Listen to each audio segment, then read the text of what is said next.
Above a vast mountain range, a distressed RL-72 disappears. Any news about 557? No, you didn't get it. Negative. To address questions surrounding Alpine Air Flight 57, witnesses are being We questioned. saw the plane dive straight towards the ground. In a dive? Yes, sir. A plane going into a dive is often the result of a loss of control. Listening to the flight recorders deepens the mystery. The yoke! I suppose it was unsettling for the investigators. The examination of the plane's wreckage reveals, however, You're not going to believe this. Look at this. a horrifying conclusion. They would have survived.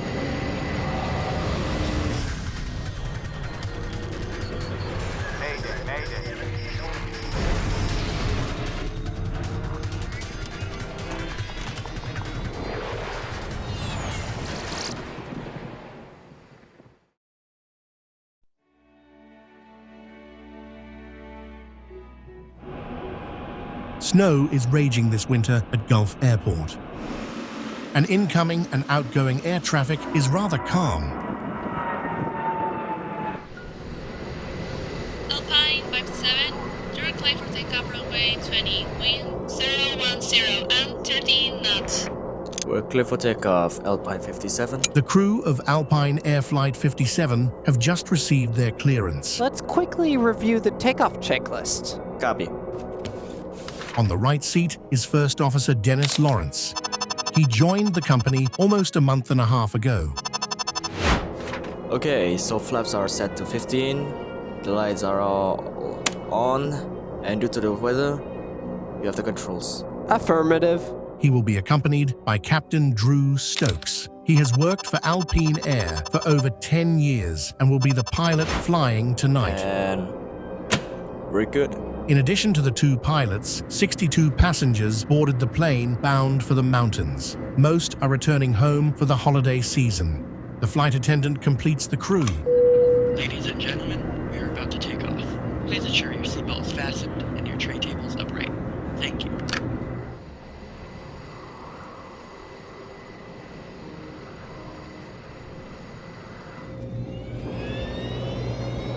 Airspeed's alive. The pilots are in the controls of an RL-72. The RL-72 is a very good aircraft. Its range allows it to reach remote destinations. To be honest, I like it. V1. Rotate. At 9:24 p.m., Flight 57 takes off. The flight to mountains should only take half an hour. V2 and gear is coming up.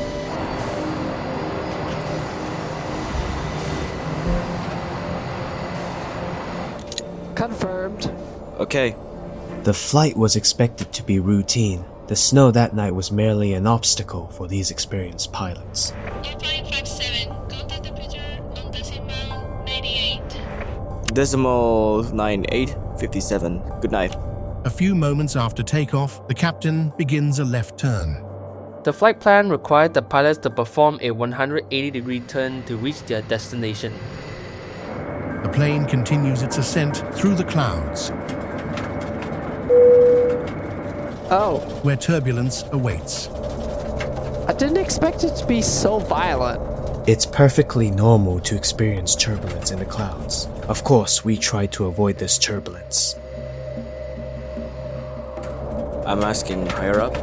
Yeah, tell them if level 130 is available. With conditions becoming violent, the captain wants to climb to 13,000 feet. An alarm suddenly alerts the crew to a discrepancy in their anemometric readings. The speed indicators are malfunctioning. Yeah! Altimeters too. Receiving converging data in the middle of the night is dangerous. Go ahead. Ask them quickly. Approach Alpine 57, asking level 130. Alpine 57, climb and maintain 130. The captain accelerates his ascent into the clouds. causing violent jolts in the cabin.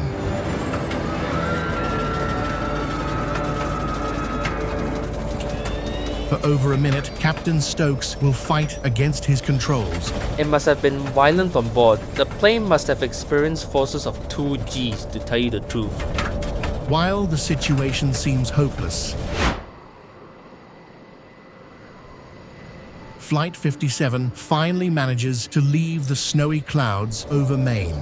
The flight controls are difficult, and our instruments are unreliable. What do you suggest? We need to divert somewhere else. With so many defects, there's no time to rest. There's no guarantee the plane will be able to fly to mountains. In the cabin, it's chaos. There must have been panic on board. Everyone was terrified, and they weren't sure what might happen. The pilots had to land very quickly.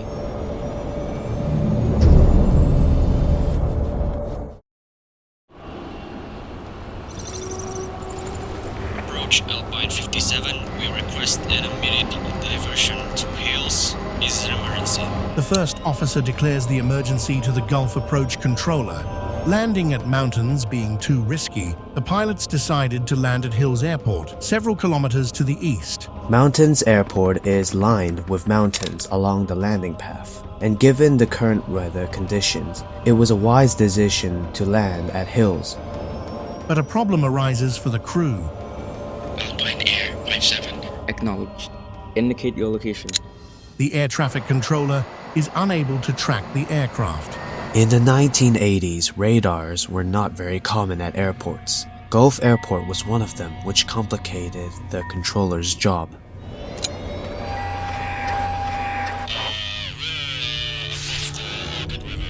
Heading east. Using the pilot's statements, the controller roughly locates Flight 57 over the Ogun River, situated in the center of the island. Understood. Turn slightly to heading 090. Altitude of your choice.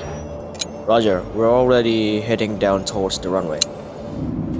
In the cabin, anxiety is spreading among most of the passengers. It's hard to stay calm when you know your life is in danger. Ladies and gentlemen, this is your flight attendant. We are about to make an emergency descent to Hills Airport. I will now give you instructions and ask for your full attention. You see something? Alpine 57. Could you please specify the nature of your emergency? The air traffic controller wants to know more about the malfunctions the crew is experiencing. Instrument failure on descent. Instrument failure. Understood. Contact tower on 127.5. At 9:36 p.m., Flight 57 is transferred to the Hills Tower. On the mountains surrounding Hills, 2 mountain climbers attempt to ascend the Kudtree tops. My friend Ross and I had agreed to climb the mountain the day before, but since the weather wasn't cooperating, we took a break. Let's stop here for the night. Okay. We were setting up our tent when I heard an unexpected sound. It sounded like a plane. You don't usually find them at that time of day, especially near the hills. I looked north when I saw him diving at full speed. Oh my. And in a fraction of a second... Call someone! A plane crashed! Above the mountain ranges, nothing betrays the catastrophe that has occurred. At Hills Airport, the air traffic controller is starting to worry. The plane should have already contacted him. He decides to contact the Gulf Approach Controller. Any news about 557? No. You didn't get it. Negative. That's a problem. All radio contact with the aircraft and its 65 occupants has been lost. The following morning, at 9 a.m., rescuers managed to locate the wreckage of the aircraft nearly a kilometer from the threshold of the Hills Airport runway. The state of the aircraft makes it clear to everyone that none of the 65 people on board survived. The families now want to know the reasons that led to the loss of their loved ones.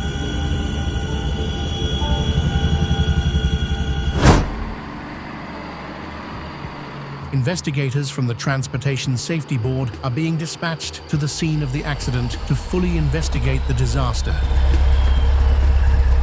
For them, the tension is high.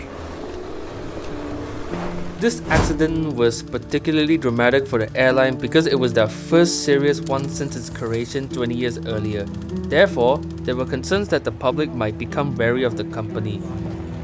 So, we needed to find answers quickly. While one group of investigators meticulously examines the wreckage, Tell me what you saw last night. another one questions the witnesses. It is important to gather witness accounts as soon as possible in order to get a preliminary idea of how the aircraft crashed. When we were climbing the hill, we saw the plane dive straight towards the ground. In a dive? Yes, sir. Oh my. This is a first clue. A plane going into a dive is often the result of a loss of control, so it is necessary to look into it. And was the plane intact when it crashed? It looked like it. The weather was very bad yesterday, so we could barely see. It is also important to know if the aircraft was intact at the time of impact, in order to rule out in-flight disintegration. 2 years earlier, due to inadequate maintenance, Kuladesh Air Flight 2971 lost its vertical stabilizer. Out of control, all 41 people on board perished when the plane crashed into a mountain. Did a similar structural failure cause the death of all the occupants of Flight 57? To find out, investigators are examining the wreckage of the plane. Hello. Hi, so what do we have? Well, the debris is spread out over less than a kilometer in a fan shape. They're all heading towards runway 5 at Hill Airport. They must have been in a steep dive to cause this much carnage. Indeed, the team determined a 68-degree dive angle. This discovery corroborates the witness's account. The plane was in a dive. They must have lost control of their plane. Like enough. Have you found all four corners? To determine if an aircraft was intact upon impact, investigators examine the four corners of the aircraft: the nose, the tail, and both wings. If they are all present on the site, then there has been no dislocation. Yeah, the nose, the tail, and both wings are present at the crash site. So, no dislocation? Yeah, there was no explosion on board. Rotate. These findings rule out any cause related to in-flight dislocation. The possibility of a terrorist attack has also been ruled out. Okay, I'm gonna go and question the approach control room. Let me know if you find any records, okay? Got it. In an investigation, flight recorders are of paramount importance. The They are lights what are allow all us to know on. everything that happened on the board. controls. At that time, the investigation was still at a standstill. Investigators did not yet have any concrete leads as to the cause of the accident. Oh my. They needed to dig deep.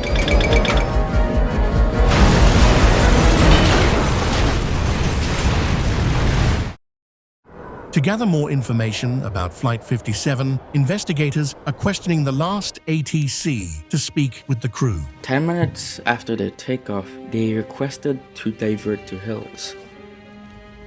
Approach Alpine 57, we request an immediate diversion. Did they tell you why? They mentioned problems with the instruments.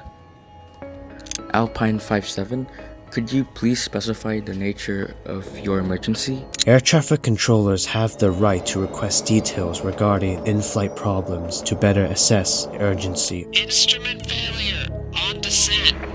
Instrument failure, understood. Any idea why? No, sorry. I transferred them to the Hills Tower at 9:36 p.m. That was their last message. Testimony from the ATC reveals that communication with the aircraft were normal, but that the instruments were experiencing problems. One last thing. How were the weather conditions last night? Well, the weather was rather bad. There were a lot of snow. An airplane made this observation to me a few minutes before their call. Moments before Flight 57's distress call, an RL-72 from Turbo Lines transmits a weather report. Turbo 21, conditions are deteriorating rapidly around 7,500 feet. Roger. This discovery was important because it pinpointed the weather conditions. Alright, thank you. That night, the weather was truly atrocious. There was a lot of snow. That gave us the information that the weather might have played a role in the accident.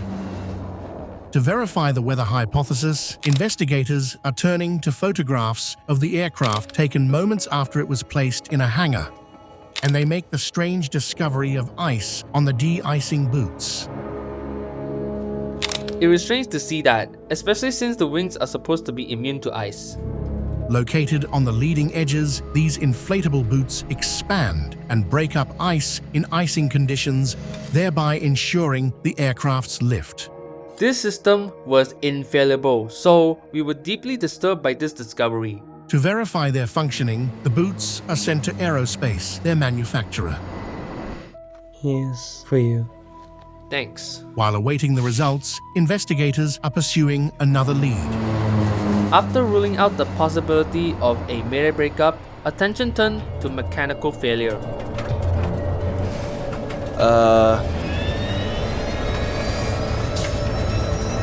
The yoke! Perhaps one of the movable surfaces such as the elevators was malfunctioning. This is it!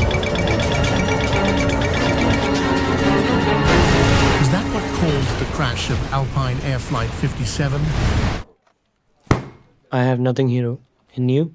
Nothing. But nothing in the aircraft's maintenance report suggests a malfunction. Any news from the team on the site? Yes. Okay. Okay, very good. Let me know when you're ready to listen.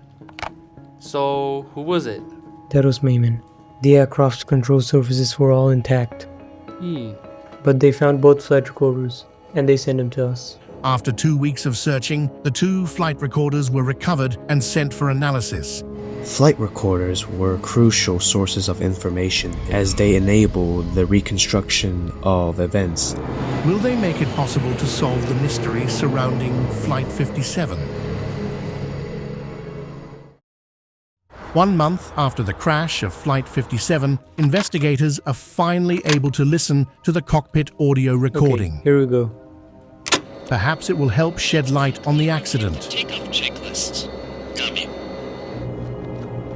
Okay, so flaps are set to 15, the lights are all on, and due to the weather... We have the controls. Affirmative. So they were aware of the weather. Yeah. Investigators were able to observe from the CVR that the pilots appeared to be aware of the icing conditions. We're good. What's that selector noise? To find the answer, investigators are consulting data from the other black box, the FDR. Ah, it's the de-icing boots that are activated. So they took preventative measures for the snow, but did it work? While they scan the flight data recorder, Yes? they receive a call. Alright, thank you. It was aerospatial. The boots were working before the accident. So what caused that plane to crash? This discovery definitively rules out mechanical failure, sending investigators back to square one. I suppose it was unsettling for the investigators, as the recorders were potentially the only source of answers And regarding the here is accident. coming up. Confirmed. Flight 57 continues its climb into the snow-flecked sky. Alpine 57, contact Jupiter on decimal 98. Decimal 98. 57. Good night.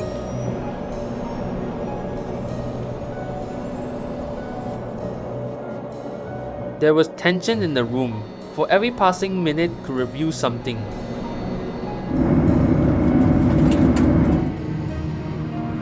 And then, I didn't expect it to be so violent. the first sign of trouble appears.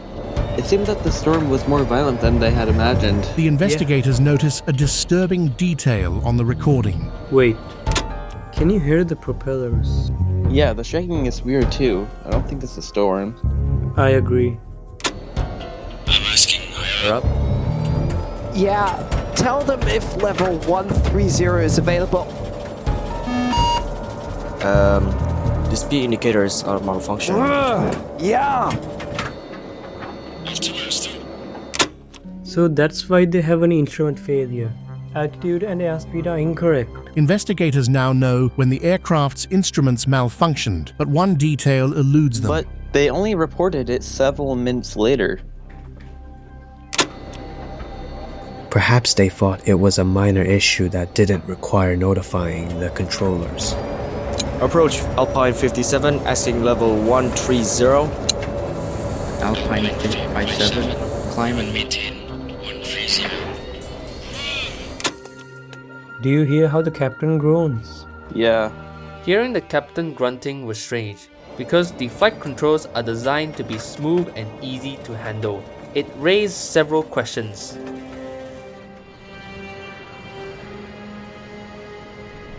Well, the flight controls are difficult, and our instruments are unreliable. What do you suggest? We need to divert somewhere else. Upon emerging from the clouds, the pilots do not know their position. To determine their location, they had to search outside through the clouds to find clues of their position. I can see a river. Must be the Ogun. Okay, we're going to divert to hills. I know the area. The pilots thus begin their emergency descent into the clouds. Okay. You're fine? Are you okay? Everything okay? No injuries? Are you alright, sir? Yeah. A bit scared, but yeah, I'm alright. No freaking way. Is there a problem? No, everything's fine.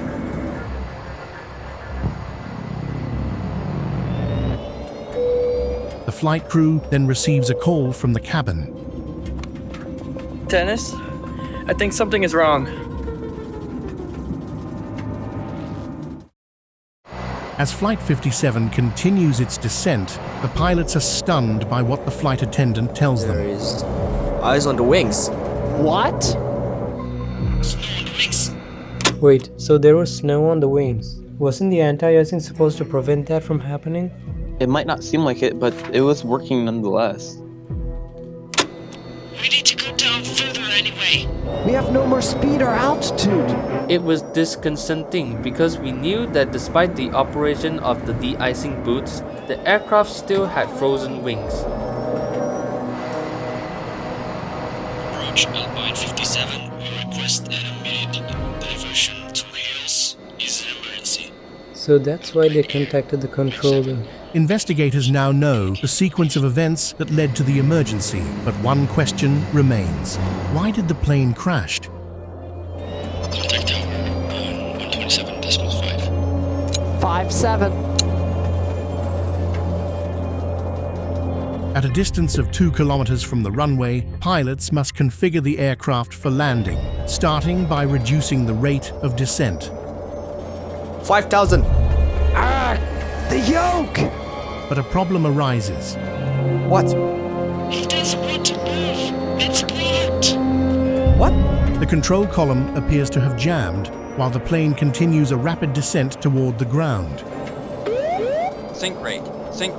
Pull up. Pull with me! up. Come on! The pilots engage themselves in a fierce struggle with the controls to regain command of their aircraft. Think 3,000. Think rate. Pull up.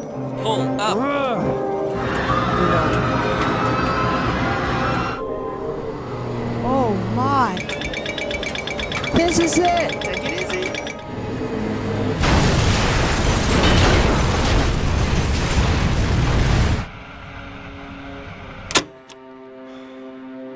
The snow has something to do with this disaster. Yeah, but we need to check that. At that moment, it was important to know the exact role of the weather condition in that case. The Archipel Institute for Aeronautical and Aerospace Research is tasked with determining the role played by weather conditions that day.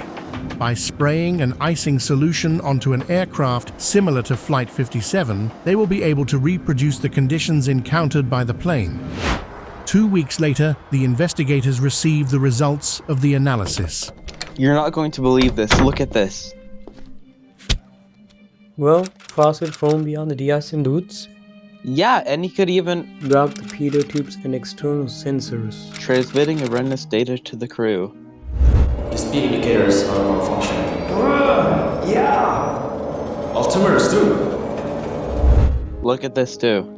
Ice accumulation on the surfaces such as propellers and wings alters the aircraft's aerodynamics, causing uncontrolled turbulence and difficulty to control the airplane. Oh, I didn't expect it to be so violent. Yeah, tell them if level 130 is available. Yeah, that explains the shaking heard in the CVR. This discovery enabled us to determine the reason behind the abnormal sound of the propellers. The AIAA analysis leads investigators to another discovery. Significant ice accumulation occurred while passing through clouds during the climb and descent. Finally, read that. This accumulation of more than 1.5 centimeters, the flight controls can be blocked. Yeah. 5,000. With more than 1.5 centimeters of frost on the elevators. The yoke! What? He doesn't want to move. It's blocked. The pilots of Alpine Air Flight 57 found themselves in an unfortunate situation. Come on. It was unfortunate because since it was ice, it could shatter. 3,000. If less than 1.5 centimeters of ice had formed on the wind, they would have survived. Think rate. Pull up. Pull up. Think rate.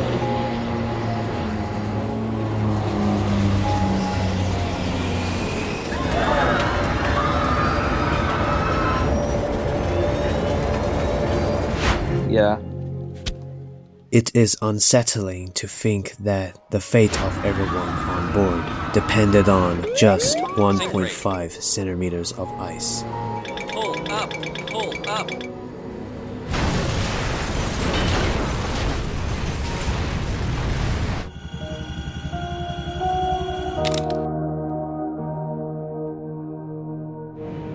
On November 28, 1984, the TSB issued a series of recommendations. The report attributes the accident to outdated ice prevention measures causing control failure and recommends upgrading anti-icing systems and their protocols. Pilots are therefore advised to avoid large storm clouds. Aerospatiale, the manufacturer of the de-icing boots, was ordered to upgrade de-icing boots on all active aircraft. Finally, 2 years after the accident, meteorological services appeared at certain airports, providing data every 30 minutes.